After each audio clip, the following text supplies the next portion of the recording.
apa ya, sedikit resiko barangkali ya. Contoh misalnya kami menerima disabilitas penyandang cacat ya, otomatis kalau untuk jurusan-jurusan tertentu tidak bisa menerima. Contoh Bapak Ibu, kalau misalnya anak itu cacat di kaki, masuk ke JKT yang harus pemasangan ran ya, ketika dia praktik ya, naik ke atas segala macam, itu tidak memungkinkan. Mungkin ya nanti dengan komunikasi yang baik barangkali orang tua bisa memahami kondisi. Atau misalnya mau masuk dengan disabilitas tersebut, mau masuk ke TKP misalnya, teknik konstruksi dan perumahan ya, dia harus belajar rumus semen, pasir dengan air dan lain sebagainya, dia harus aduk dan lain sebagainya ya, belum menggunakan alat-alat berat, jadi harus tahu komposisinya, kemudian harus pasang batu bata, mungkin agak sedikit kesulitan. Mohon juga nanti para orang tua yang memiliki anak mau dimasukkan ke sana untuk dikaji kembali dan bisa komunikasi dengan kami. Afirmasi PDBK 5%, Bapak Ibu. Perbedaan tugas orang tua yang tadi sudah dijelaskan Pak Atif 5%. Nah, prestasi ada 2 Bapak Ibu ya. Prestasi raport ini 60%, prestasi kejuaraan 5%. Tadi sudah kejuaraan sudah disebut. Hanya tadi Pak Atif melemparkan bahwa ada yang itu ya, prestasi dari agama ya. Kalau di Muslim itu ada hafalan Quran juz 1 sampai 3 itu standar Kota Depok ya, kota. Kemudian juz 4 sampai 6 itu tingkat provinsi, juz 7 sampai 10 tingkat nasional, juz 11 sampai 30 itu internasional. Ini dibuktikan dengan surat keterangan dari Depak begitu. Nah, untuk yang non muslim itu ada kejuaraan PES Parawi ya, nanti di setor di upload itu piagam dan sertifikatnya. Kemudian untuk Hindu itu ada lomba puja Trisadia ya. Kemudian untuk di sini juga macam-macam ya lombanya, ada lomba Dharma Widya. Kemudian ada Buddha itu agama Buddha, ada Sipadama Samaja, Konghucu ada papar ayat, cerdas, cemat, hakim ya. Jadi ini harus dibuktikan dengan semua piagam dan sertifikatnya yang bisa diupload di laman yang sudah tersedia. Kita lanjut Bapak Ibu, ini ketentuan kuota, dan mungkin ini sudah dijelaskan detail ya sama Pak Atif ya. Saya skip saja ya Bapak Ibu. Nah, ini seleksi jalur afirmasi. Afirmasi terkait juga dengan tempat tinggal siswa ya Bapak Ibu, karena tidak mungkin afirmasi itu jauh ya, akhirnya tidak bisa sekolah begitu karena kehambat dengan ongkos ya. Nah, kemudian ini jalur prioritas terdekat, ini juga sudah tadi dijelaskan Pak Atif. Ini jalur perpindahan orang tua, kemudian jalur prestasi juga sudah, jalur seleksi prestasi sudah. Ini tentang prestasi raport Bapak Ibu, sedikit saya jelaskan tentang pembobotan. Walaupun pembobotan ini sudah otomatis sistem, barangkali ada anak-anak yang penasaran seperti apa sih pembobotannya. Karena di sekolah saya ada 6 jurusan, saya jelaskan yang di sekolah saya saja ya Bapak Ibu. Contoh pembobotan, bidang keahlian teknologi konstruksi dan properti, sedangkan konsentrasi keahliannya ini di nomor 3 Bapak Ibu. Ini kursor saya jalankan ya, teknik konstruksi dan perumahan. Ini pembobotan bahasa Indonesia-nya dikali 2, matematik dikali 3, IPA dikali 3, IPS dikali 1, bahasa Indonesia dikali 2. Ini pembobotannya ya. Kemudian ada lagi teknik informasi, Bapak Ibu bisa lihat atau bisa difoto begitu ya. Teknik jaringan komputer dan telekomunikasi, ada bahasa Indonesia dikali 2, matematik 3, IPA 3, IPS 1, dan bahasa Inggrisnya 2. Nah, ini yang agak banyak di manajemen ya. Ini hampir semuanya ada pemasaran, manajemen perkantoran dan layanan bisnis atau MPLB, akuntansi keuangan, yang di dalamnya ada dua konsentrasi, akuntansi dengan layanan perbankan syariah. Tinggal dikalikan pembobotannya, walaupun ketika anak klik langsung sudah otomatis sistem berjalan gitu ya. Betul Ibu, 5 mapel Ibu ya, bahasa Indonesia, matematik, IPA, IPS, dan bahasa Inggris. Di satu jalur tidak terpenuhi, maka bisa diisi dengan yang lain. Contoh misalnya afirmasi tidak mencukupi, maka bisa dimasukkan ke prioritas terdekat. Begitu seterusnya, ini saling terkait gitu Bapak Ibu. Nah, ini yang sudah dijelaskan Pak Atif sedikit saya ulas ya. Ini sama, PPDB tahap 1, waktunya sama, masa sanggahnya, penerimaannya, plus dengan pengumuman atau melihat aplikasi Sapa Warga. Begitu juga dengan tahap 2. Nah, tadi yang belum disinggung adalah daftar ulang Bapak Ibu. Daftar ulang ini diharapkan CPD itu membawa berkas fotokopi dan asli. Asli tidak akan diambil, hanya diperlihatkan saja Bapak Ibu kesatuan pendidikan yang dituju ya, di waktu-waktu yang sudah ditentukan yang tadi sudah ada paparannya. Mungkin itu saja tambahan dari saya selaku narasumber dari SMK. Semoga bisa sedikit membuka wawasan bahwa di Kota Depok banyak juga jurusan-jurusan bagus yang bisa anak-anak memperdalam hobinya, memperdalam minat bakatnya ya, diasah sedemikian rupa sehingga dia menjadi bintang-bintang yang Bapak Ibu harapkan.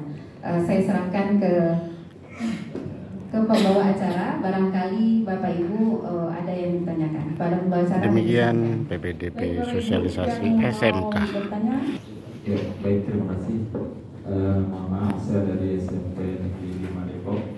Ini ada beberapa pertanyaan sebenarnya dari orang tua siswa ya. Siswa-siswa kami yang ingin melanjutkan baik yang ke SMA maupun ke SMK. Assalamualaikum warahmatullahi wabarakatuh. Waalaikumsalam. Pertanyaan pertama yaitu ada siswa kami yang dari Depok ini, dari SMP Negeri 5 Depok mau ke SMA di Bandung. Pertanyaannya adalah apakah harus merubah minta akun di Bandung atau tetap yang kami berikan kepada siswa. Satu Jawa Barat. Kemudian yang kedua, untuk satu provinsi yang mau daftar nih, zonasi maupun afirmasi yang lainnya, berapa pilihan untuk sekolah negeri? Ya. Kemudian pertanyaan ketiga terakhir, kebetulan yang harus diupload itu adalah persyaratan umum dan persyaratan khusus. Di salah satunya antaranya yaitu biodata raport. Nah, yang baru saja juga orang tua tanyakan ke saya adalah kebetulan biodata raportnya berbeda dengan biodata di kartu keluarga. Karena biodata raport awal masuk dia masih kartu keluarganya yang biodata raport. Kemudian tahun berikutnya dia membuat kartu keluarga baru, kemudian berbeda dengan biodata di raport. Itu pertanyaannya. Itu saja, saya ucapkan terima kasih banyak. Assalamualaikum warahmatullahi wabarakatuh. Waalaikumsalam. Sampai 5 bertanya. Bandung, apakah perlu akun lagi atau tidak? Jawabannya provinsinya sama. Satu provinsi. Username dan password yang ada dari sekolah bersangkutan. Itu jawaban yang pertama, Pak ya. Kemudian yang kedua, berapa pilihan untuk sekolah negeri, untuk SMA? Pertanyaannya itu untuk jalur apa, Pak? Untuk semua jalur atau semua jalur? Untuk semua jalur itu untuk zonasi gitu ya. Contoh nih, untuk KETM itu adalah 2 sekolah negeri, kemudian 1 sekolah swasta. Ya, kalau misalkan nanti di aplikasi, kalau misalkan 1 nggak dapat, kemudian kadang-kadang ada lemparan ke sekolah 2, kemudian sekolah 3-nya juga misalkan nggak diterima, 1, 2 nggak diterima, sekolah 3-nya misalkan harus swasta. Itu swastanya juga kalau memang dia tidak mengisi, ya, dia tidak mengisi tidak akan tersalurkan. Tapi kalau dia mengisi pasti akan kelok tuh, Pak. Misalkan contoh, Pak, pilihan 1 misalkan SMA 1, pilihan 2 SMA negeri 2 misalkan, ya. 1 nggak diterima, pilihan 1 nggak diterima, 2 nggak diterima. Kemudian berikutnya dia itu mengisi sekolah swasta. Sekolah swastanya misalkan SMP SMA Putra Bangsa misalkan, SMA Putra Bangsa. Otomatis anak itu berarti akan diterima di SMA Putra Bangsa. Kalau misalkan dia mau saya mau daftar lagi di tahap 2 nih karena tahap 1 saya nggak diterima, saya mau daftar tahap 2. Kalau misalkan selagi belum dia cabut akun yang dari SMA swasta, nggak bisa. Harus Makanya perlu kehati-hatian. Kalau 2 pilihan, 1, 2 swastanya kalau memang nggak mau diisi, kosongkan saja. Kalau sudah diisi, berarti otomatis Pak dia akan kesalur, ya. Jadi dia berhak mendaftar di tahap yang kedua.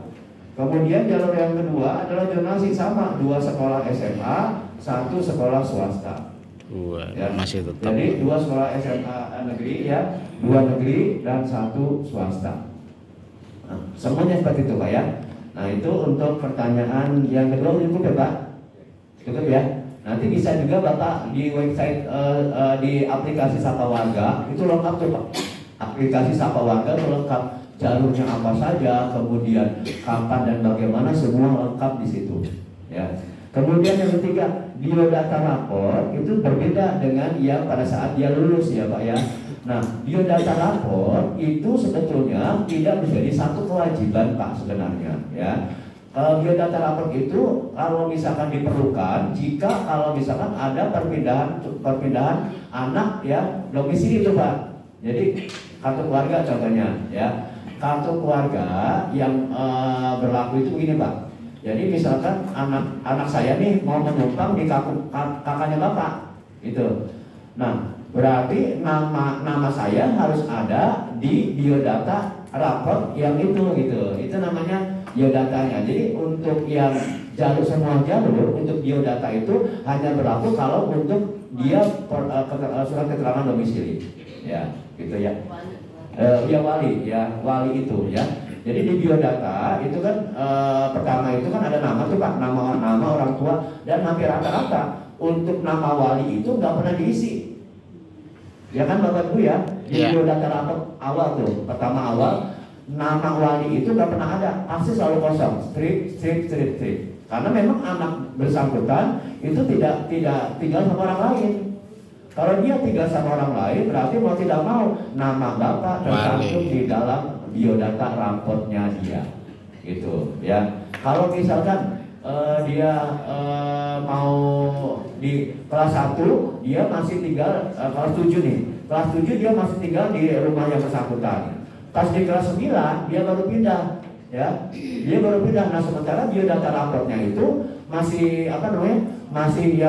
masih kosong gitu ya. Itu kan masih bisa sebenarnya ya. Jadi yang paling pokok itu adalah biodata rapor itu kalau misalkan diperlukan untuk adanya wali gitu Pak ya. Seperti itu Pak ya. Cukup ya Pak? Cukup ya, enggak. Saya mungkin menambahkan saja tadi betul yang sudah dijelaskan Pak Ati. Cuma gini Pak, kalau tadi mungkin perubahannya apakah statusnya tadi mungkin termasuk bapaknya belum masih sendiri, nanti tahu-tahu udah berkeluarga lagi, misalkan itu tuh yang suka muncul ya Pak ya. Nanti diminta bukti untuk misalkan apakah cerai, apakah meninggal, tidak ada akte kematian dan akte cerainya Pak. Itu. Terus tadi kalau rapor itu intinya yang penting kartu keluarganya Pak, seperti sosialisasi yang sudah disampaikan. Kalau di kartu keluarga itu jelas dia tinggal dengan orang tuanya atau dengan walinya sudah terdata di kartu keluarganya. Kalau rapor itu tidak terlalu diinikan Pak, tidak perlu terlalu dipikirkan gitu nih Pak. Buktian bahwa memang ada akte cerai atau akte meninggal, itu saja. Terima kasih. Demikian jawabnya.